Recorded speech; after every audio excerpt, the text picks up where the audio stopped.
BDJobs.com largest job site in Bangladesh. আমরা সবাই জানি ICMAB ক্যারিয়ার ফেস্ট 2024-এ তারা পার্টিসিপেট করছে।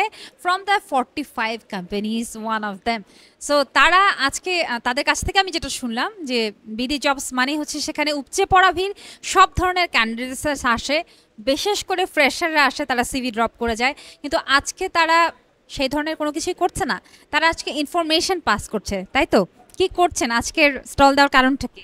আচ্ছা, মূলত যেহেতু জব সিকাররা সবসময় অনলাইনে জব মানে অ্যাপ্লাই করে, তো আজকে এতগুলো প্রতিষ্ঠানের পাশাপাশি আমাদের আসার উদ্দেশ্য হচ্ছে যে এইখানে যারা গ্রাজুয়েট আছে, যারা বিডি জবস ইউজ করে, তাদেরকে আমাদের কিছু ফিচার সম্পর্কে জানানো, পাশাপাশি তারা বিডি জবস ইউজ করতে গিয়ে বিডি জবসে কোনো প্রবলেম ফেস করছে কিনা বা আমাদের সার্ভিসগুলো নিয়ে তাদের সরাসরি কিছু সাজেশন আছে কিনা সেগুলো আমরা শেয়ার করছি। আমাদের নতুন কিছু ফিচার আছে, যেমন ভিডিও সিভি নিয়ে আমরা তাদের সাথে শেয়ার করছি, কেন ভিডিও সিভিটার গুরুত্বটা কী। দেন আমাদের একটা প্রো সার্ভিস আছে, সেটা ইউজ করলে সে ইউজার হিসেবে কী কী বেনিফিটেডগুলো পেতে পারে। ভিডিও সিভি এই বিষয়টা সম্পর্কে একটু যদি ব্রিফ করতেন।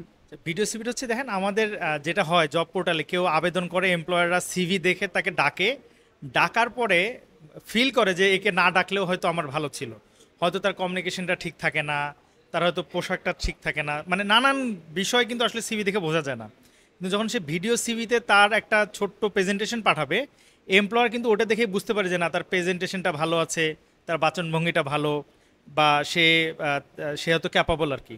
মানে একটা প্রিলি ইন্টারভিউ আসলে ভিডিও সিভি থেকে হয়ে যায়, হ্যাঁ, যেটা আসলে অন্য সিভিতে সরাসরি সম্ভব হয় না। সেটা কয় মিনিটের ডিউরেশন থাকে? এটা আমরা মূলত 4টা কোশ্চেন দেওয়া থাকে ছোট করে, ওইটাকে কে কীভাবে প্রেজেন্ট করতেছে, ওইটা একটা কমন কিছু প্রশ্ন থাকে, ওইটা দিয়ে একটা ভিডিও প্রেজেন্টেশন তৈরি হয়, যাতে এটা একটা প্রিলি যে জব সিকার এমপ্লয়ার একজনকে ডাকার আগে তার সম্পর্কে ধারণা তৈরি হলো যে না, যাকে আমি ডাকছি সে তো সুন্দর করে কথা বলছে, বা সুন্দর প্রপার, যে আমরা যেটা বলি যে সিভিতে অনেক সময় হচ্ছে যে পাসপোর্ট সাইজের ছবি দিতে হয়, অনেকে কিন্তু অন্য ছবি দিয়ে দেয়।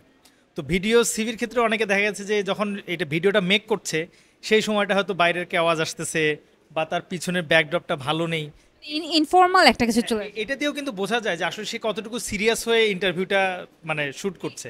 হ্যাঁ, সো এগুলোর উপর থেকেও এমপ্লয়ার তাকে অনেক কিছু চিন্তা করতে পারে আর কি। থ্যাঙ্কস ফর দ্য নলেজ, কারণ এটার মাধ্যমে আসলে অনেকেই জানতে পারবে যে ভিডিও সিভিটা কী করে প্রিপেয়ার করতে হয়, বা কতখানি ফর্মাল ওয়েতে কতখানি সিরিয়াস ওয়ে কাজটা করতে হয়। এছাড়াও জানতে চাই, এটা তো ছিল কোম্পানিজ রিকোয়ারমেন্টস। যদি ক্যান্ডিডেটসদের কথা বলি, প্রচুর সিভি বিডি জবসে প্রতিদিন জমা হচ্ছে, এবং এটা one of the largest job site, job portal আমি বলবো বাংলাদেশে, সবাই জানে বিডি জবসের নামটা। সেই জায়গায় ক্যান্ডিডেটসদের জন্য কোনো ধরনের কোনো ফ্যাসিলিটিস আপনারা রেখেছেন কি, যে তারা কীভাবে সিভি প্রিপেয়ার করবে, কিভাবে সিভি দেবে, বা তাদেরকে এই ধরনের ইনফরমেশনগুলো দেওয়া, যে তারা কীভাবে সিভিগুলো রেডি করবেন, কোম্পানি কিভাবে চায়, এই বিষয়গুলো সম্পর্কে ক্যান্ডিডেটসকে কি বিডি জবস হেল্প করে? যে আমরা আসলে প্রতিনিয়ত, এটা ICMAB এর সাথেও আমাদের একটা পার্টনারশিপ হয়েছে, এইখান থেকে যে স্টুডেন্টরা বের হবে তাদের এই ইন্টারভিউ ফেসিং বা জব প্লেসমেন্ট নিয়েও আমরা কাজ করবো আর কি। এছাড়া আমরা প্রতিনিয়ত এই ধরনের কাজগুলো করি, কারণ এমপ্লয়াররা কিন্তু সরাসরি, মানে আপনি যেটা বললেন যে প্রচুর সিভি আছে, জব সিকারও যেমন আমাদের কাছে আসে, এমপ্লয়াররাও কিন্তু আমাদের কাছে আসে। সো আমাকে সার্কুলার দিল, সে যদি ভালো সিভি না পায় সে কিন্তু আমার কাছে আসবে না। এই জন্য আমাদের একটা দায়বদ্ধতার জায়গা আছে, যারা জব সিকার আছে তাদেরকে অ্যাওয়ার করা। সো আমরা এই কাজগুলো করি, তারা কিভাবে তাদের সিভির যে বিষয়গুলো আছে কীভাবে আরও ডেভেলপ করতে পারে, ইন্টারভিউতে কীভাবে ভালো করতে পারে, আমরা রেগুলার এগুলো সেমিনার এবং ওয়ার্কশপের মাধ্যমে আমরা এগুলো জব সিকারদের সাথে শেয়ার করি। Thank you so much. আমি নিজেও খুব নলেজ বাড়লো আমার, জানলাম ভিডিও সিভি সম্পর্কে জানলাম, এবং ক্যান্ডিডেট যারা আছেন, যারা আজকে আসছেন শুধুমাত্র অ্যাপ্লাই করে না, যারা ইনফরমেশন নিতে আসছেন, তারাও এখান থেকে অনেক কিছু নলেজ গ্যাদার করতে পারবেন এবং জানতে পারবেন কীভাবে আপনি সিভি প্রিপেয়ার করবেন, কীভাবে আপনি কোম্পানিজের কাছে সিভি জমা দেবেন। Thank you so much.